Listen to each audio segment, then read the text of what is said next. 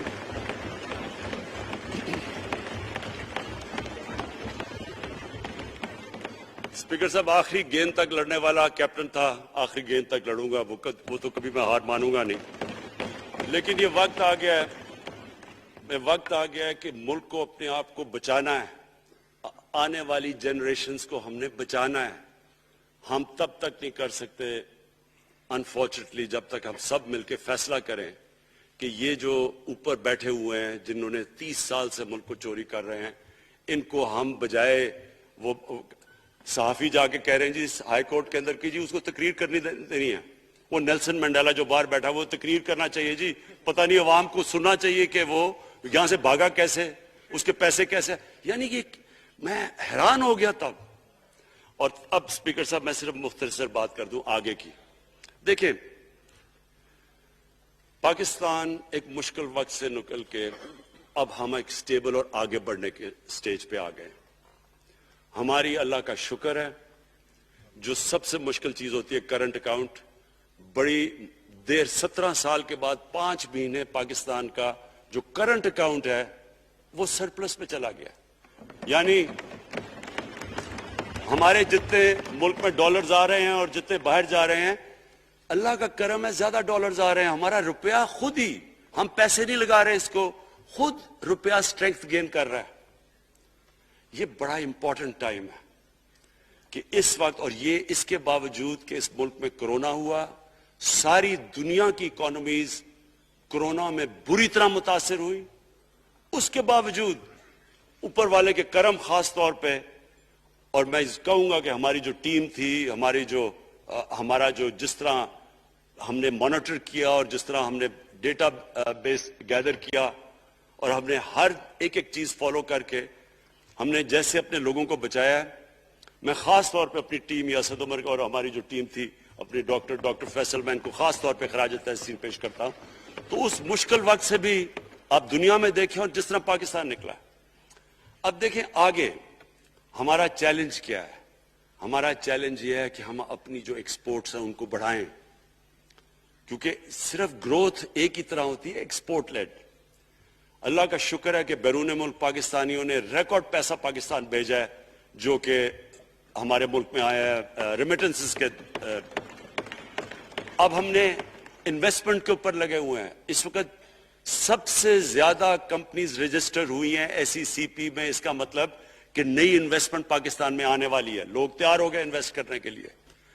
ہمارا صرف مسئلہ اسپیکر صاحب ایک ہے بجلی کا. یہ بڑا مسئلہ ہے. کانٹریکٹ مہنگے سائن کیے ہوئے، جو کانٹریکٹ سائن کیے ہوئے ہیں جس پہ وہ بجلی پروڈیوس ہو رہی ہے، بدقسمتی سے وہ اگر بجلی کی قیمت بڑھاتے ہیں تو لوگ آگے اور مشکلوں میں پڑے ہوئے ہیں. بجلی کی وجہ سے سب چیزیں مہنگی ہو جاتی ہیں. نہیں بڑھاتے تو قرضے، وہ جو گردشی قرضے ہیں وہ بڑھتے جا رہے ہیں. ہمارا ایک یہ چیلنج ہے. اس کے اوپر صرف اپنی قوم کو بتانا چاہتا ہوں کہ باقاعدہ ہم ہر طریقہ سوچ رہے ہیں کہ ہم نے اس میں سے کیسے ہم نے اپنے لوگوں کے اوپر بوجھ کم کرنا ہے. ایک تو میں اپنی ٹیم کو یہ بھی کامیابی دیتا ہوں کہ بڑی دیر اور مشکلوں سے IPPs کے ساتھ ہم نے نئے کانٹریکٹ سائن کیا جس کے اندر بہت پاکستان کا پیسہ بھی بچے گا اور جو آگے جا کے قرضہ بڑھنا تھا وہ نہیں بڑھے گا. جو میرے اوپر سب سے زیادہ پریشر ہے اس وقت اسپیکر صاحب وہ ہے مہنگائی کا. مہنگائی میں نے آپ کو بتایا بھی دیا کہ مسئلہ ایک جب آپ کے روپیہ گرتا ہے تو جب چیزیں مہنگی ہو جاتی ہیں ایک وہ ہے. لیکن میں اپنی قوم کو صرف ایک چیز کہنا چاہتا ہوں کہ سب سے زیادہ اس وقت میری حکومت ایک ہی چیز پہ لگی ہوئی ہے کہ ہم کس طرح لوگوں کے اوپر مہنگائی کا بوجھ کم کریں. اس کے لیے ہم بڑی بڑی چیزیں آپ کے سامنے لے کے آئیں گے آنے والے دنوں میں، جس میں کوشش یہ ہے کہ ہم اپنے ملک میں جو سارا نچلا طبقہ ہے ان کو سبسڈائز کریں. اپنے احساس پروگرام کے ذریعے ان کو ڈائریکٹلی ہم فنڈ کریں. یہ انشاءاللہ آپ کے ساتھ لائے گا. ابھی میں نے ایکسپیریمنٹ ایک اور شروع کر دیا, وہ ایک ہفتے تک ابھی ٹرائل پہ ہے, کہ ہم ایک پروگرام لے کے آ رہے ہیں کوئی بھوکا نہ سوئے. ہم نے خاص کچنز بنائے ہیں, ایریاز چوز کیے ہیں جدھر سب سے زیادہ بھوک ہے, تاکہ ہم کم از کم جب تک ہماری ملک اٹھتا ہے اوپر, ہم کم از کم ان تک کھانا پہنچائیں کہ ہمارے ملک میں کوئی بھوکا نہ سوئے. اور یہ پوری میں کیمپین شروع کرنے لگا ہوں. ہیلتھ کارڈ پنجاب کے اندر اور پختونخوا میں, پختونخوا کی گورنمنٹ کو تو میں خاص مبارک دیتا ہوں کہ انہوں نے سارے اپنے پختونخوا کے لوگوں نے خاندانوں کو کور کر لیا ہیلتھ انشورنس سے. یہ بڑے بڑے امیر ملکوں میں بھی ایسا نہیں ہوتا کہ ہر ایک خاندان کے پاس 10 لاکھ روپے کی انشورنس ہوگی, کسی بھی ہسپتال میں جا کے اپنا علاج کروا سکیں. میں خاص طور پہ محمود خان اور آپ کی کیبنٹ کو مبارک دیتا ہوں. پنجاب کیونکہ بہت بڑا ہے, انہوں نے بھی فیصلہ کر لیا ہے. عثمان بزدار آپ کی اور آپ کی ٹیم کو میں خاص مبارک دیتا ہوں کہ اس سال کے اینڈ تک وہ سارے پنجاب کے اندر ہیلتھ کارڈ پہنچا دیں گے. یہ ایک عام آدمی کے لیے سب سے بڑی, کم از کم جیسے جیسے ہم اپنے ملک کو اٹھا رہے ہیں تو کم از کم ہم لوگوں کی بنیادی ضروریات پوری کریں. اور جو کسان ہیں جی, کسانوں کے لیے ایک بڑا زبردست پروگرام لے کے آ رہے ہیں. اس کے اوپر بھی ہم نے بڑا برین سٹارمنگ کی ہے کہ کیسے ہم کسان کی مدد کر سکتے ہیں. پرابلم تو ہمارے پاس یہ ہے نا کہ جتنا ہم پیسہ اکٹھا کرتے ہیں, آدھا پیسہ قرضوں کی قسطوں پہ چلا جاتا ہے, تو پیسہ کم بچتا ہے. لیکن ہم نے فیصلہ کیا کسانوں کے اوپر ہم خاص زور دینے لگے ہیں, تاکہ وہ بعد میں بات کروں گا. تو 2 چیزیں اور جی. دیکھیں, میں قوم سمجھتی ہے نا کہ اب ہم کیسے یہ جو قرضے ہمارے اوپر چڑھے ہوئے ہیں ان سے کیسے نکلنا ہے. اس سے صرف ایک ہی طریقہ نکلنے کا کہ ہم اپنے ملک میں دولت کے اندر اضافہ کریں, ویلتھ کریشن کریں. اس کے لیے ہم کیا کرنے جا رہے ہیں؟ اس کے لیے ہم نے میگا پروجیکٹس بنائے ہوئے ہیں. ایک ہے راوی سٹی لاہور, دوسرا اس وقت ایک والٹن کے اوپر ایک ہم بزنس سینٹر بنانے لگے ہیں لاہور کا, وہ بہت میگا پروجیکٹ ہے. اور پھر تیسرا جو ہے ایک جزیرہ بنڈل آئلینڈ کراچی سے تھوڑے 1-2 کلومیٹر کے فاصلے پہ. ان سے یہ کیوں کرنے جا رہے ہیں, میں صرف لوگ سمجھے کہ کیوں. ایک تو یہ ہمارے شہر پھیلتے جا رہے ہیں, جتنا شہر پھیلتا جائے گا نہ آپ ان کو سیوریج دے سکتے ہیں, نہ پانی دے سکتے ہیں, نہ صفائی کر سکتے ہیں. تو جو دنیا کے ماڈرن سٹیز ہیں وہ اوپر جاتے ہیں, یعنی وہ بلڈنگ اوپر جاتی ہے, بجائے اگر آپ پھیلتے جائیں تو مشکل ہو جاتا ہے سرو کرنا. تو ایک تو ماڈرن سٹیز پہلی دفعہ بنا رہے ہیں پاکستان میں اسلام آباد کے بعد. ایک وہ راوی سٹی, وہ بہت ضروری ہے. اس سے لاہور کا جو پانی نیچے جاتا جا رہا ہے وہ ہم وہاں بیراج بنا کے پانی اس کا بچانے لگے ہیں. اور دوسرا ماحولیات کے لیے وہاں ہم بہت بڑے پیمانے پہ اربن فارسٹ اور درخت اگانے لگے ہیں, کیونکہ وہاں لاہور میں بہت بڑا پرابلم ہے اس کا. وہی بنڈل آئلینڈ کا بھی مقصد یہ ہے کہ وہاں سارا سیوریج جا رہا ہے کراچی کا, اس کی سیوریج کو ٹریٹ کریں اور ایک ماڈرن سٹی بنائیں, بجائے کراچی پھیلتے پھیلتے حیدرآباد پہنچ جائے, ایک پوری اوپر سٹی بنائیں جو ایک ماڈرن سٹی ہو. تو لیکن اس کا اصل مقصد یہ ہے کہ اس سے پیسہ جنریٹ ہوگا, اربوں کھربوں روپیہ ہم جنریٹ کریں گے, اور اس پیسے سے ہم پھر یہ قرضے واپس کریں گے. اور دوسری چیز, باہر سے انویسٹمنٹ آئے گی. بیرون ملک پاکستانی جو سب سے بڑا ملک کا اساس ہے, وہ باہر آ کے وہ ان کے اندر انویسٹ کرنے کے لیے تیار ہے, ان بڑے بڑے پروجیکٹس کے اندر. اور جیسے فورن ایکسچینج آئے گا, ہمارے ریزروز بڑے ہوں گے, ہمارا روپیہ سٹیبل ہوگا, اور اس سے جو ویلتھ کریشن ہوگی اس سے ہم پھر اپنے قرضے واپس کریں گے. اس کے علاوہ 50 سال کے بعد 2 بڑی ڈیمز بن رہی ہیں.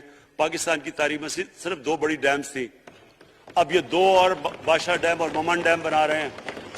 یہ انشاءاللہ ان کے اوپر کام شروع ہو گیا ہے. لیکن مجھے جو آخر میں بات کہنی ہے اسپیکر صاحب, وہ یہ کہ پاکستان کو آگے بڑھنے سے کوئی نہیں روک سکتا انشاءاللہ. ہمارا ملک ہمارے ملک میں کیونکہ میں شاید ہی لوگ اتنا اپنے ملک کو انہوں نے اس طرح دیکھا ہے جیسے میں نے سارا ملک پھرا ہوا ہوں. اللہ نے ہر قسم کی نعمت دی ہے. اس ملک میں جو پوٹینشل ہے شاید ہی کسی ملک میں ہے. اس کا جو لوکیشن ہے جیو اسٹریٹجک وہ بھی شاید ہی کسی ملک کے پاس ہے.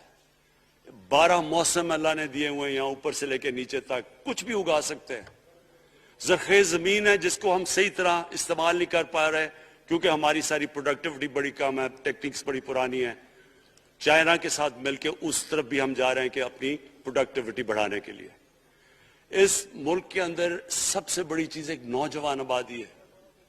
اور آگے جو ایک جو جسے کہتے ہیں کہ اگلی جو ریولوشن 4th انڈسٹریل ریولوشن کے بعد یہ جو ٹیکنالوجی کی ریولوشن آ رہی ہے اس میں ہمارے پاس ایک ینگ آبادی ہے اور اس کے اوپر اب ہم پورا زور لگائیں گے اور انشاءاللہ یہ جو ہماری آبادی ہے یہی ایک ینگ آبادی پاکستان کو اٹھا دے گی اگر ہم ان کو صحیح معنی میں ٹیکنیکل ایجوکیشن دے دیں.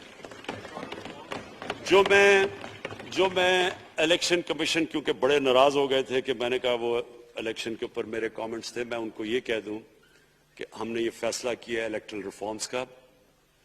ہم اب ٹیکنالوجی کے اوپر وہ جو ای وی ایم مشینز ہیں الیکٹرانک مشینز لے کے آئیں گے.